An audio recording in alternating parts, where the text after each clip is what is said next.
acceso a la información privada y reservada, porque fue invitada a esa sesión del CAL, a la que nadie más ha tenido acceso, a que ningún medio de comunicación ha tenido acceso, ningún otro asambleísta, y es a raíz de esa presencia que se circula a través de la cuenta X del prófugo de la justicia, haciendo mofa de mi estado de gestación.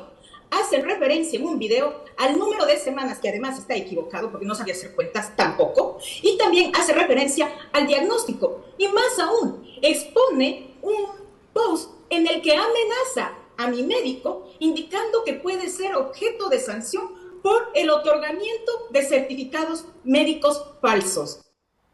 Muy bien, como les conté, Gisela Garzón está esta mañana, le doy la bienvenida. Asambleísta, ¿cómo responde usted? Gracias, Janet, buen día, un saludo a la audiencia. Me permito iniciar haciendo un contexto bastante breve, contando cómo empieza el pedido de seguimiento que le hago al CAL al criterio del Procurador General del Estado. Con fecha 17 de mayo, el CAL emite esta resolución donde establece suspender la sustanciación del juicio político y donde establece que será el mismo Consejo de Administración Legislativa quien decidirá si continúa o no.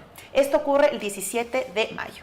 Yo el 19 de junio, y le permito que usted lo tenga acá, le consulto al CAL cuál es el estado del seguimiento al criterio del procurador. En ningún momento consulto estados personales, estados médicos, certificados sellados por el IES, ni nada por el estilo, en ningún momento.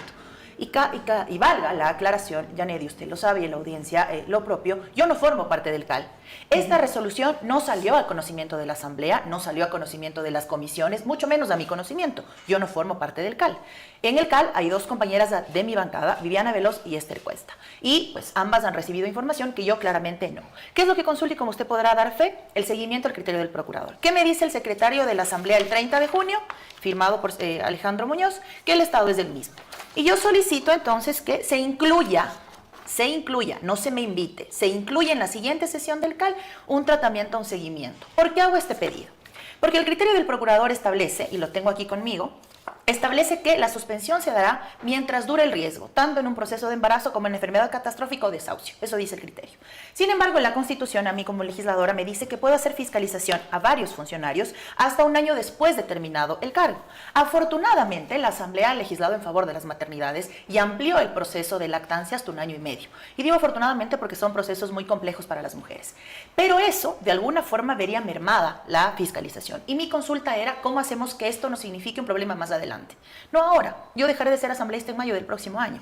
Vendrá una siguiente asamblea, tendrá un nuevo funcionario o funcionaria que ojalá no se encuentre en ningún estado de riesgo, pero sobre el supuesto no consentido que estuviese en un estado de riesgo, va a pesar este criterio y no el proceso de fiscalización. Esa es mi única intención. ¿Pero cuál es la preocupación que tiene? Que finalmente la fiscal no sea fiscalizada. No, que se vea mermada la fiscalización ahora o más adelante. Más adelante, ¿pero qué quiere decir mermada? Bajo el criterio de riesgo tan amplio y suponiendo que supere el año posterior a lo que la Constitución me dice, no va a poder ser fiscalizada ni la funcionaria actual titular de la Fiscalía, ni ningún otro funcionario más adelante. Porque este criterio es vinculante, es de obligatorio cumplimiento. Esa es la preocupación. ¿Qué es lo que dicen varios criterios? Que no se vería mermado porque exclusivamente se ven casos de juicio político. Pero sobre el escenario que los funcionarios no responden a los pedidos de fiscalización, se eleva a criterio del presidente de la Asamblea y acaba en juicio político. Esa es mi única preocupación, nada más. Al día siguiente del conocimiento del país de la suspensión del juicio político, lo dije públicamente, no deseo saber en lo absoluto nada íntimo. Porque ¿quién más que yo para saber que las maternidades tienen que ser deseadas y mi militancia ha sido alrededor de eso? Y ojalá que todo acabe favorablemente. De ahí en más, yo jamás he filtrado información alguna, bajo ningún espacio, bajo ningún contexto, y mucho menos detalles porque no los tengo. ¿Y a mi poder no llegó ni certificados médicos ni nada por el estilo, y la sesión del CAL fue declarada en reserva. Cierro con esto, Janet, si me permite. A mí se me invita a participar en el CAL no por vía formal. A mí me llama un asesor del presidente, el asesor Darío Vicuña, vía WhatsApp, me pasa al presidente de la Asamblea y él me invita a participar de esta sesión del CAL. Y una vez que se declara en reserva, se queda un equipo bastante reducido y los integrantes del CAL, donde estaban todos, a excepción de mi compañera Esther Cuesta, que está viviendo un tema complejo con su familia, con su padre. Dicho esto, no soy la única que ha estado en el CAL. Sí, fui la única que presencialmente firmó la declaratoria de reserva, y al periodista que saca la nota al día siguiente respecto a temas médicos, le dije vía telefónica que no le podía dar detalles porque ha sido declarada en reserva la sesión. Por lo tanto, particularmente yo no he incumplido en lo absoluto en esa declaratoria de reserva y mucho menos de meterme en la vida privada de nadie. Y si no fue usted, ¿quién fue? Porque ¿quién le enteró a Rafael Correa de cómo estaba el estado de salud de Diana Salazar? Hacia allá mi pregunta, porque en el CAL estábamos dos personas de la Revolución Ciudadana. ¿Quiénes son? Viviana y yo. Yo particularmente comparto espacios, digamos, de diálogo con el presidente Correa en colectivos, los de la bancada y demás. Pero particularmente si yo estoy presencial en una reunión y firmo la reserva, no solo que no filtro, sino que no tengo la información. Ni la primera información del CAL llegó a mí, porque no soy del CAL, ni esta siguiente que se dio, digamos, una lectura ahí en la sesión y nada más. Es decir, yo no tengo acceso a esa información, salvo los documentos que he traído acá para que usted los vea y la audiencia también. Claro, pero hay una coincidencia ahí, porque Viviana Veloz, digamos, viene teniendo en sus manos esta información hace rato, porque el CAL era el único que conocía de primera mano los certificados médicos de Diana Salazar, ¿verdad? Y ella manifiesta que coincide su presencia con una decisión que ella toma de enviar un nuevo certificado para actualizar, certificado que ella dice que no le pidieron, pero que de todas formas, para estar en cumplimiento con la normativa que a usted le preocupa, que envió un nuevo certificado médico sobre su actual situación de salud en torno a su embarazo. Y coincide que en esa sesión en donde se conoce ese documento, ahí está usted. Y pero no solo estoy al yo. siguiente día, pues sí, pero tenemos a Viviana Veloz que no ha filtrado nada hasta ahora. Pero el momento que usted participa de la sesión, pero a mí no me llega nada. Entonces lo conoce Rafael Correa toda la información en detalle. No, pero es que a mí no me llega nada de ese detalle. Dice usted, eso es lo que tienen que ventilar ya dentro del proceso, ¿no? Por supuesto, y que se investigue mi Simbra, que se investigue mi correo formal, que se investiguen las notificaciones que recibo a través de esa vía, por supuesto, e incluso mi celular si fuera necesario, para que se vea con quién hablé después de esa sesión, en qué términos, en qué condiciones y con qué información. Esta es la información que yo requiero, un seguimiento del criterio del procurador, nada más. Yo particularmente no recibo nada, absolutamente nada del CAL. ¿Cómo voy a saber detalles? Pero ¿no será que usted se enteró de algo de lo que estaba ocurriendo con la salud de Diana Salazar y por eso le pide esto a la Procuraduría? Preocupada de que ya no se va a dar el juicio político. No, en lo absoluto. Pero sí, el juicio político se presenta en noviembre. Coincidencialmente o no, esto se activa a esta fecha, a días de que se conozca en la Comisión de Fiscalización. Si es que a mí me da el tiempo, un año para fiscalizar, y ese año se puede superar, como ocurrió con otros funcionarios, Diego Ordóñez, por ejemplo, ya no pudo ser el sujeto de juicio político que estaba en cola porque ya había cumplido el año de haber dejado de ser funcionario.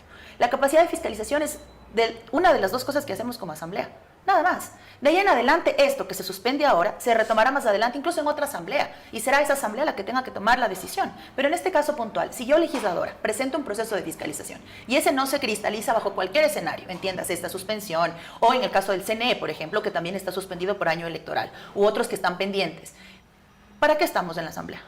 A la larga legislamos, sí, lo estamos haciendo y bastante bien, eso lo debo reconocer, pero estos temas de fiscalización no pueden quedar truncos. Al menos me parece que deberíamos sentar ese precedente institucional. En más, lo que tenga que ver, insisto, con lo personal, a mí no me corresponde. ¿Cuál es su idea? O sea, ¿cuál es el cambio que usted quiere lograr? No, ningún cambio. Solo saber cómo se hace responsable el CAL de las resoluciones que toma. Es el CAL, al final, el que acaba cogiendo el criterio del procurador. Por eso yo le pido al CAL que lo analice.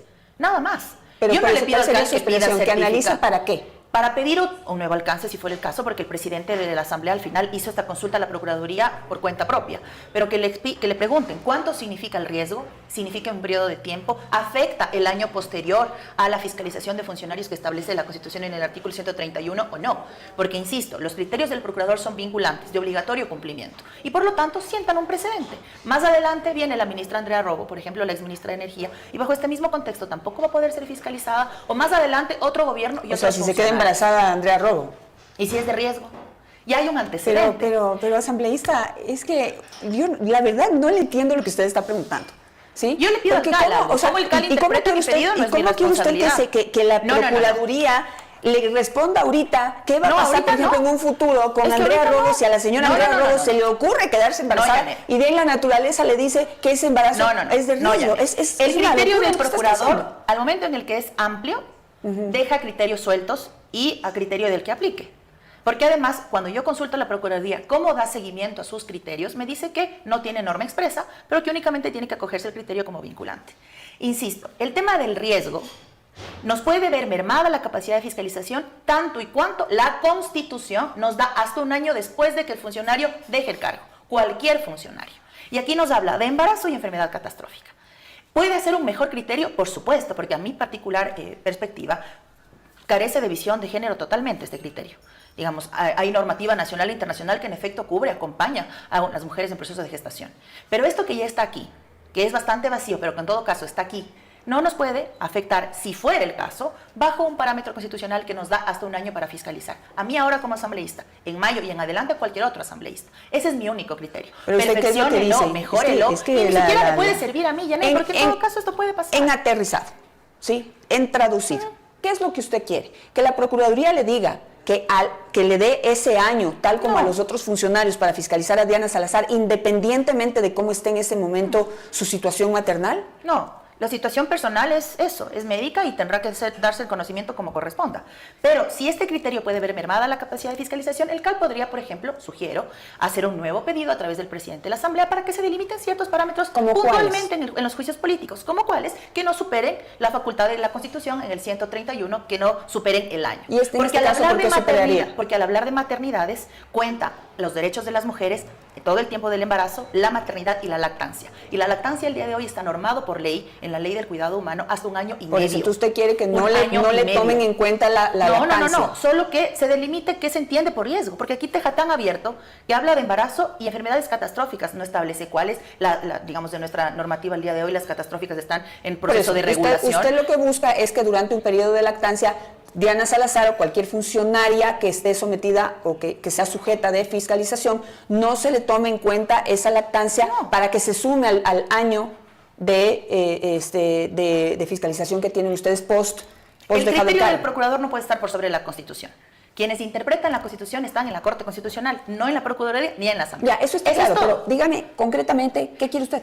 No, yo le pido al CAL que se haga responsable de su decisión y que establezca a través de la Procuraduría cómo hacer para que el 131 no se vea afectado, con la funcionaria actual o con el que venga. Porque el 131 nos habla de superintendentes, porque al año, y demás. Digamos, al año sí alcanzaría usted a fiscalizarle, pero si le toman en cuenta la lactancia, no. Y como es tan abierto el criterio, puede interpretarse a conveniencia de quien quiera.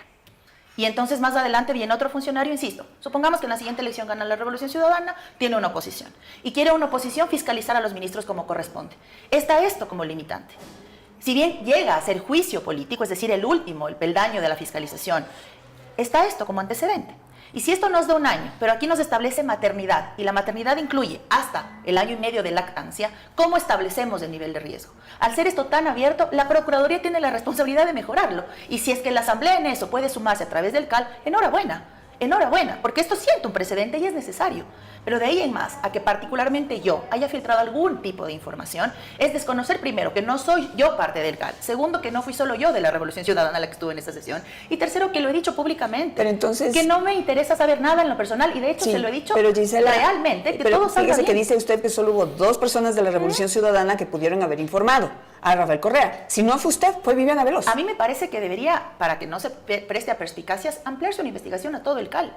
¿Y qué dice Viviana Veloz de usted que le está prácticamente echando la culpa a ella? Pero es que no le estoy echando la culpa a nadie, pero sí me llama la atención que sea solo en contra de quien lleva adelante uno de los 2 juicios políticos que están presentados. Justo a días de que en teoría se iban a activar y no sucedió. Y el resto del CAL también no pudo haber filtrado la reserva de la información. Al CAL le llega la información, no a mí. ¿Y con quién tiene relación Rafael Correa? Pues es que tampoco hay muchas opciones. Tampoco pensábamos que gente del Partido Social Cristiano tenía relación con el presidente Novoa y ahora son viceministros de gobierno. Es decir, si nos vamos a lo fino del asunto y empezamos a hilar de esa manera, entonces todos tienen relación con todos. Y si vamos a hacer una investigación porque realmente nos interesa que la vida íntima no sea de manejo público, entonces que se amplíe la investigación. Pero al menos yo particularmente tengo claro qué es lo que he hecho. Y si usted algo podrá saber, o al menos la opinión pública, es que incoherente en mi actuar no soy. Y he llegado a este nivel con el absoluto respeto que el cargo exige y que la funcionaria exige. Porque entonces, mi cuestionamiento no va en lo absoluto, en términos personales, pues ya ni en lo absoluto. Perfecto. Y el juicio político es claro. Pero quisiera... Es más, solo para concluir esto, yo lo presenté en noviembre, por lo tanto nada de lo que ha pasado en este último tramo de la justicia, de las investigaciones, entiéndase metástasis, purga y demás, forman parte de mi proceso de fiscalización. Yo me refiero a temas incluso de gobiernos anteriores, donde hay responsabilidades políticas o esperamos demostrarlas. En más, lo que tiene que ver ahora con procesos alrededor de la justicia y cuestionamientos y demás, ni siquiera forman parte de este proceso de juicio político, pero al menos a mí como legisladora me corresponde saber qué va a pasar con mi capacidad de fiscalización, nada más. Pero, y usted coincidirá, me imagino, en lo que hizo Rafael Correa es absolutamente violatorio de derechos. Y lo he cuestionado, ¿Cómo lo ha cuestionado? Lo he cuestionado en los espacios internos que corresponden. Pero hágalo externamente también, pues usted que dice que es feminista, que no se pone solo la camiseta cuando le conviene, ni los pañuelos azules, verdes, morados. Pero además yo me hago responsable de lo que yo digo, pues Janet, de lo que yo publico, de cómo yo llevo este proceso. ¿Y qué opina de lo que hizo Rafael Correa? Porque además se mofó del embarazo de la fiscal. Estoy diciendo que es incorrecto, así como es incorrecto, por ejemplo, que mujeres como Linda Guamán hayan tenido que escalar acciones de protección para poder dar a luz sin grillete en una investigación que sigue abierta, o como es incorrecto que compañeras como Pamela Aguirre hayan tenido que ir siquiera dar versión en proceso de parto. Digo, es incorrecto todo, porque ya que hemos puesto sobre el debate las maternidades, entonces garanticemos que todas las maternidades, incluso aquellas encausadas judicialmente, puedan desarrollarse de la mejor manera. Eso es lo que le corresponde al Estado, garantizar a cualquier mujer. ¿Y cómo han sido recibidas sus denuncias y sus protestas dentro de la organización? Se han canalizado como corresponden, porque además, digamos, se han acogido como corresponden, porque además dentro de la organización venimos en un proceso de recomposición del estatuto de cara a temas de género, que es no únicamente la participación, sino una militancia adecuada, sin ningún tipo de altercado, y pues se tienen que causar de esa forma. Eso es lo que le corresponde además a generaciones como la mía, ¿no? ¿Cuál es el encausado? O sea, ¿cómo se procesan esto? Internamente tenemos un estatuto y eso se va ajustando conforme se requiera. ¿Pero cuáles son las sanciones o las consecuencias de que un miembro de la organización viole de semejante manera los derechos de una mujer? Bueno, eso ya corresponde en la instancia del Comité de Ética y demás. Pero ¿qué dice en el reglamento? En el reglamento el día de hoy habla de temas de militancia, es decir, internos. ¿Qué cosa? Discrepancias entre la militancia, cosas por eso. ¿Pero cuál es la sanción para una persona que hace eso? No, pero esto particularmente tiene que ver o viene de la mano con una serie de cosas adicionales. Por ejemplo, que no se utilicen situaciones tan delicadas para poner en la opinión pública y distraer la atención. Yo quiero saber al día de hoy qué pasó con Hernán Luque. Y eso pasó antes de cualquier situación de embarazo. ¿Qué pasó con la investigación de INA Papers y por qué Lenín Moreno está fuera de los juzgados en ese contexto de investigación? ¿O qué pasó con la dotación de armas a Bolivia, que en ese momento ocurrió hace años, en 2019, y no se investigó? Esas son las cosas que yo pregunto en el juicio político. Pero es que eso no se está cuestionando. Y la fiscal, claro, pero si nos ponemos de hilar fino, y hasta el día de hoy no se había violentado en lo absoluto el debido proceso, ¿dónde está la situación de riesgo? Porque al final, quienes respondemos por el debido proceso somos quienes estamos en la asamblea. ¿Dónde está la situación de riesgo? Es que estamos hablando de un embarazo. Lo sé, pero a lo que voy es, nosotros nos corresponde garantizar el debido proceso como fiscalizadores. Es decir, que se presente, que se califique y llegue a la comisión.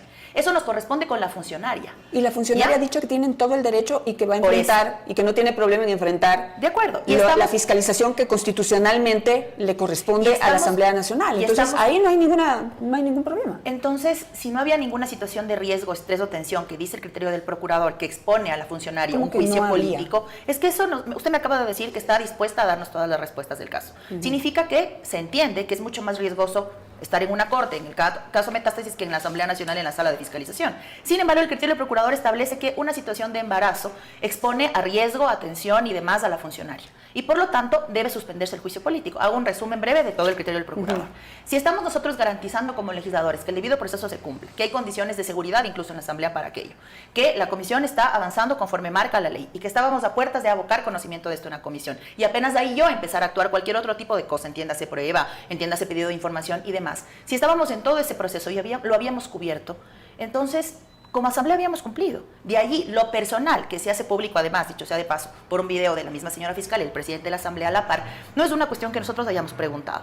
Lo que en nuestras manos está, que es garantizar que el debido proceso se cumpla, hasta el día de la suspensión del juicio se había hecho tal cual establece la ley. Nadie dice que no le entiendo la aclaración. Entonces, ¿cuál es, bajo criterio del procurador o de quien sea, un nivel de tensión, de riesgo o estrés? Porque eso es lo que establece este criterio. Entonces se vuelve tan amplio que sí se afecta la capacidad de fiscalización, Janet. Más adelante viene otro funcionario que también está en nivel de tensión y estrés, usa esto y se suspende. Pero para eso está el CAL.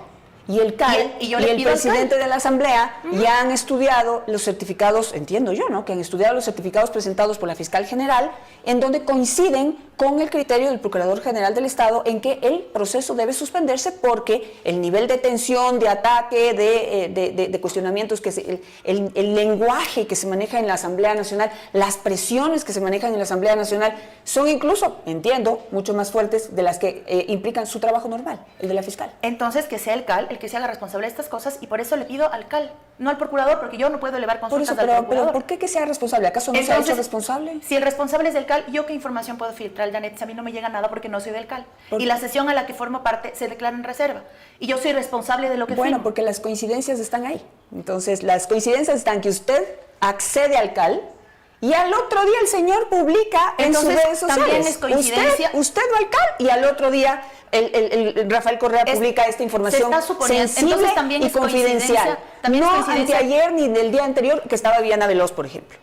Ahora ella también pudo haber sido, ¿no? Yo no sé. En la sesión estábamos las dos, pero más allá de eso digo, entonces también es coincidencia que empiezan a aparecer chats que vinculan a uno con otro y vamos a darles toda la credibilidad del caso. También es coincidencia lo que dijo Wilman Terán, o también es coincidencia lo que pase más adelante en cualquier otro proceso. Porque si nos vamos a basar en coincidencias, Entonces tendríamos un montón de sentenciados y juzgados por un montón de cosas.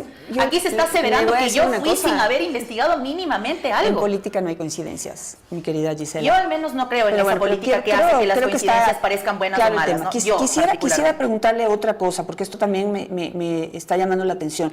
Estoy siguiéndole a la investigación que acaba de abrir el Gobierno Nacional en contra de Aquiles Álvarez, un alcalde de Guayaquil de la Revolución Ciudadana, por presunto tráfico de combustibles. Hay una iniciativa en la Asamblea Nacional para poder investigar y para poder fiscalizar la relación entre el agente regulador del Estado y la empresa Copedesa. ¿Y qué hace la Revolución Ciudadana? Se opone. No, pero es que los frentes parlamentarios no necesitan la votación de nadie para que se conformen. Fernando Villavicencio, que en paz descanse, conformó el Frente Parlamentario Anticorrupción sin necesidad de que eso se someta a votación del Pleno ni nada. Lo que hemos dicho es que no se confunda, porque nosotros como legisladores no fiscalizamos municipios. ¿Qué más me gustaría a mí que fiscalizar el municipio de Mejía, que digamos es el lugar de donde yo soy y que viene con varios cuestionamientos desde hace un tiempo? ¿Qué más me gustaría a mí hacerlo? Yo no puedo fiscalizar municipios, ningún funcionario legislativo lo puede hacer. De allí a que decanten una investigación, que se haga, porque además el tema de la frontera, los combustibles y demás, pues digamos, el criterio de la compañera de Sintonio será su criterio, pero a mí particularmente me parece que es correcto que no se pase el límite de fiscalización, porque a los alcaldes no los podemos fiscalizar. Es que no dice que el alcalde. De allí, la dice la empresa Copedesa y su relación con la Agencia de Regulación y Control de Energía y Recursos Naturales No Renovables, que es del Ministerio de Energía. De acuerdo, y que se hagan los pedidos de información y nos lleguen las respuestas para tener la información clara y tomar una postura. Solo lo que al menos yo me parece que es importante pedir es que no confundamos los roles, porque nosotros no fiscalizamos alcaldes, para eso entra la Contraloría. Pero si es que tiene que ver con una entidad del gobierno, que además ahora, presidido por Daniel Noboa, tendrá un delegado del presidente Noboa en ese espacio, entonces que se dé toda la información que se tenga que dar y que la recibamos todos. Claro, porque imagínense, yo lo he publicado en mi cuenta de X, que el señor José Franco, que era el subdirector de la Agencia de Regulación y Control de Energía y Recursos Naturales No Renovables, ¿sí? Ahora es miembro de esta compañía Fuel Corp, que es la que está siendo acusada de traficar combustibles subsidiados. ¿Quién le vende el combustible a esa empresa? Copedesa, ¿sí? Y ahora resulta que ese señor, que era ayer autoridad, ahora es cliente de Copedesa, ahí también resulta que ha sido antes empleado de Copedesa y ahora es el director de la ATM. ¿Sí? Mire que esa triangulación, créame que no es nada que puede pasar por alto, porque resulta que Full Corp, ¿cómo trafica combustibles? A través de vehículos particulares que van sin placa o a través de vehículos que deben tanquear determinado número de galones al año y están tanqueando, pero como que pues se pasaran dando vueltas al mundo así durante todo el día. Entonces, que él esté en la ATM hoy debería levantar sospecha todavía. Entonces, le pregunto, ¿no cree usted que no al alcalde de Guayaquil, al dueño de esta empresa privada, Copedesa, que hoy es el alcalde de Guayaquil, no merece una investigación? Y también por qué ha mantenido el silencio hasta esta fecha cuando explota la distancia o las diferencias entre el presidente y el alcalde de Guayaquil para hacer este proceso de fiscalización. ¿Por qué no lo hicieron antes? ¿Por qué también coincidencias, no es cierto? Resulta que ocurre ahora. Bueno, ¿cuál es el problema? No, ningún problema. Para los ecuatorianos, antes o después, la verdad da igual. Debería ser de arranque, creo yo. Lo importante es que cuando se sepa, la posibilidad de ir se saque de lado los temas políticos y se fiscalice esto. Cuando se ponga en conocimiento del resto de la Asamblea, por supuesto. De momento hay una iniciativa de un grupo de legisladores de generar este frente de investigación, que lo hagan, no necesitan ninguna votación para conformarlo, y que una vez pongan en conocimiento de la Asamblea, del Pleno, de la comisión que sea, formaremos parte, porque tenemos que saber no solo esto, sino que además esto pone en entredicho los controles de la frontera, pone en entredicho una serie de cosas más que tienen que ver con la seguridad nacional, indiscutiblemente. Es que me permito pensar en los cuestionamientos al menos, porque ¿qué es lo que me corresponde y nos corresponde a todos? No señalar culpables antes de una investigación, que es un poco lo que está pasando conmigo ahora. Se me ha echado la culpa sin una investigación previa, sin que nadie tome contacto conmigo. Pero lo mismo está pasando. Están investigando, o sea, lo que pidió la fiscal, que la investiguen. Está asegurando que yo filtré. Eso hizo en este espacio y por eso yo he pedido venir acá y agradezco la apertura para esto. Se está asegurando que yo he filtrado algo. Primero, que no lo he hecho. Sí. Y lo digo viéndole a los ojos a la audiencia. Y segundo, que quisiera terminar con este otro tema. Solo lo mismo pasa acá, ¿no? Una investigación antes de decantar cualquier responsabilidad política y que esto que investiguemos como asamblea escale a la justicia, que es lo que hemos hecho con varios procesos. Porque mira, así como ustedes se forman comisiones especiales, ¿no? Para investigar un caso de la muerte, por ejemplo, de María Belén Bernal, de la muerte de Fernando Villavicencio, ¿sí? En donde hay elementos técnicos que deben ser procesados y deben ser tomados en cuenta. Acá también. Sí, claro. Sí, así como hicieron esas investigaciones, aquí también deberían investigar, porque se trata de los recursos de los ecuatorianos. Y yo le doy una clave, Gisela. Si usted es una buena legisladora y de verdad se interesa por los intereses de los ecuatorianos y por el dinero de los ecuatorianos que tanta falta hace, averigüe a quién le vende Copedes. No, de acuerdo. Y también deberíamos hacer una alrededor de este aparecimiento de droga en cajas de banano, por ejemplo, que también es una cosa muy alarmante, y ciertos vínculos con las aduanas y demás que entiendo hay sectores de la Asamblea que están investigando, y por eso se creó una comisión para el tema del manejo de la administración pública. Quizás cabe que hacia allá también vaya este tema, porque tiene que ver con la instancia del Ejecutivo. Pero para eso, en cambio, hubiera seguido mi investigación sobre los puertos, en donde simplemente se necesita una intervención de la Asamblea Nacional para que cambien la reglamentación, les regulen igualdad de condiciones a todos los puertos y se elimine o se reduzca el riesgo de que se preñen los camiones con droga. No solo de banano, de flores, de alcachofas y de todo. Hay una comisión ocasional que se creó para el tema de la administración pública. ¿La ha tomado en cuenta? No. Solicitaré hoy mismo que esta investigación se ponga en consideración de esa mesa para que nos pueda dar respuesta. Pero usted está de acuerdo que se tiene que investigar este tema de tráfico de combustibles, que desde mi criterio es el principal problema que tiene el Ecuador. Sí. Ahí está la distorsión y la torcedura de ese subsidio del que se aprovechan los más ricos de este país. Solo que no se confunda, insisto, los roles de fiscalización, porque las alcaldías no la podemos hacer, y que eso está clarísimo quién le tiene que fiscalizar, y que de ahí avance el proceso de investigación como corresponde. La ley es clara. Pero está claro, le pueden fiscalizar a la agencia. Claro, la agencia, ¿Cómo regula a unos y a otros no? O cómo emiten permisos de funcionamiento. Por ejemplo, yo recuerdo que en la anterior administración municipal se cuestionó, hablo de la de Mejía porque es de donde soy, se cuestionó el tema de aperturas de gasolineras sin permisos previos, sin haber respetado los perímetros, por ejemplo, de domicilios, de viviendas, de hogares. Son de las cosas que también podrán salir seguramente, y que se abre este espectro, pero sobre todo que procuremos no partidizarlo, no digo politizarlo porque en todo caso estamos en una institución política, pero no partidizarlo, mucho menos en tiempo preelectoral, porque se utilizará cualquier cosa. Pues yo le diría eso, que no lo partidicen, porque Aquiles Álvarez pertenece a la Revolución Ciudadana, entonces no hagan espíritu de cuerpo en una cuestión que es independiente de su alcaldía, ¿sí? Que sea alcalde ahora, eso no debe impedirles a ustedes para que puedan investigar qué es lo que ha pasado en todos estos años, y que además toda esta actividad explique cómo le prestaron $5 millones al Barcelona. Que llegue del patrimonio personal. Que llegue el proceso de fiscalización como corresponda. Sí, yo no debería viciar esto, ampliar criterio, y me comprometo a que esta investigación suya se ponga en consideración de una mesa para que no quede en saco roto. Ojalá. Muchísimas gracias, Gisela, por estar esta mañana con nosotros, y vamos